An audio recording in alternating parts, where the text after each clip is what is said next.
വാർദ്ധക്യത്തിന്റെ തളർച്ചയിലായ ഒരിടയൻ ഒരു മാന്ത്രിക കുളത്തിൽ നിന്ന് ദാഹം തീർക്കുന്നു. നിമിഷങ്ങൾക്കുള്ളിൽ അദ്ദേഹം ഒരു യുവാവായി മാറുന്നു. ഒരു കൈക്കൊമ്പിൾ ജലം അദ്ദേഹത്തിന്റെ ജീവിതത്തെ തന്നെ കീഴ്മേൽ മറിച്ചൊരു അത്ഭുതം. ഒരിക്കലൊരു മരുഭൂമിയുടെ അതിരിലുള്ള ഗ്രാമത്തിൽ ഒരു ഇടയനും അദ്ദേഹത്തിന്റെ ഭാര്യയും ജീവിച്ചിരുന്നു. ദാരിദ്ര്യം ഉണ്ടായിരുന്നുവെങ്കിലും തനിക്കുള്ള ആടുകളെ മേയിച്ച് സമാധാനത്തോടെയാണ് അവർ കഴിഞ്ഞിരുന്നത്. ഒരു ദിവസം ഉച്ചവെയിലിൽ ആടുകളെ മേയ്ക്കുമ്പോൾ ഇടയന് കഠിനമായ ദാഹം തോന്നി. മരുഭൂമിയിലെ ചുട്ടുപൊള്ളുന്ന മണലിലൂടെ അദ്ദേഹം ജലത്തിനായി അലഞ്ഞു. ഒടുവിൽ മണൽ കുന്നുകൾക്കിടയിൽ ഒളിഞ്ഞിരിക്കുന്ന മനോഹരമായ ഒരു നീലക്കുളം അദ്ദേഹം കണ്ടു. അത്ഭുതം തോന്നിയ അദ്ദേഹം വേഗം ഓടിച്ചെന്ന് കുളത്തിലെ തെളിനീർ കൈക്കൊമ്പിളിൽ കോരി കുടിക്കാൻ തുടങ്ങി. വെള്ളം കുടിച്ച് തളർന്നു മാറിയപ്പോൾ അദ്ദേഹം ആ വെള്ളത്തിൽ സ്വന്തം മുഖമൊന്ന് നോക്കി. ഇടയൻ അത്ഭുതപ്പെട്ടുപോയി. തന്റെ നരച്ച മുടിയും മുഖത്തെ ചുളിവുകളും അപ്രത്യക്ഷമായിരിക്കുന്നു. താൻ വീണ്ടും 20-കാരനായ ഒരു യുവാവായി മാറിയിരിക്കുന്നു. ആ മാന്ത്രിക കുളത്തിലെ ജലത്തിന് പ്രായം കുറയ്ക്കാനുള്ള ശക്തി ഉണ്ടായിരുന്നു. സന്തോഷം കൊണ്ട് മതിമറന്ന ഇടയൻ വേഗം വീട്ടിലേക്ക് ഓടി. വീട്ടിലെത്തിയ യുവാവിനെ കണ്ട് ഭാര്യ പേടിച്ചുപോയി. ആരാണ് നിങ്ങൾ? അവർ ചോദിച്ചു. നടന്ന കാര്യങ്ങളെല്ലാം ഇടയൻ വിവരിച്ചു കൊടുത്തു. ഇത് കേട്ടപ്പോൾ ഭാര്യയുടെ മനസ്സിൽ ഒരു മോഹം ഉദിച്ചു. തനിക്കും സുന്ദരിയായ ഒരു യുവതിയാകണം. വേഗം ആ സ്ഥലം എവിടെയാണെന്ന് പറഞ്ഞു തരൂ നാഥ, അവർ ആവശ്യപ്പെട്ടു. നമുക്ക് ആദ്യം ഭക്ഷണം കഴിക്കാം, എന്നിട്ട്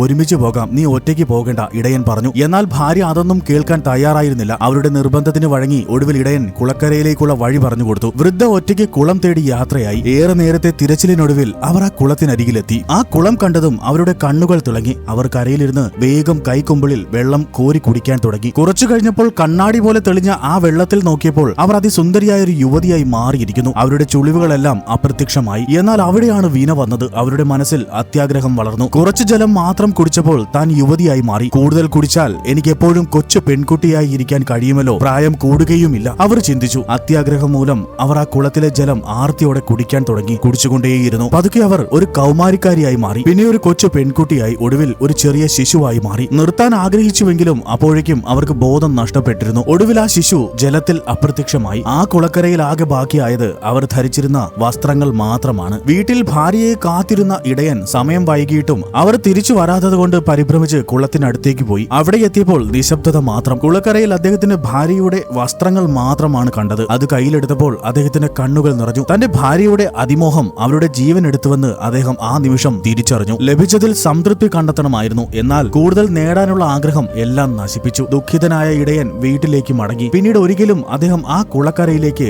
പോയിട്ടേയില്ല. അത്യാഗ്രഹമാണ് ഏറ്റവും വലിയ ശത്രുവെന്ന് മനസ്സിലാക്കി അദ്ദേഹം ബാക്കി കാലം ജീവിച്ചു. സംതൃപ്തിയാണ് ഏറ്റവും വലിയ സുഖം. അമിതമായ അത്യാഗ്രഹം മനുഷ്യനെ നാശത്തിലേക്ക് നയിക്കുന്നു. നമുക്ക് ലഭിച്ചതിൽ സന്തോഷം കണ്ടെത്തണം, ഇല്ലെങ്കിൽ ഉള്ളത് കൂടി നഷ്ടപ്പെടും. രാധേ രാധേ.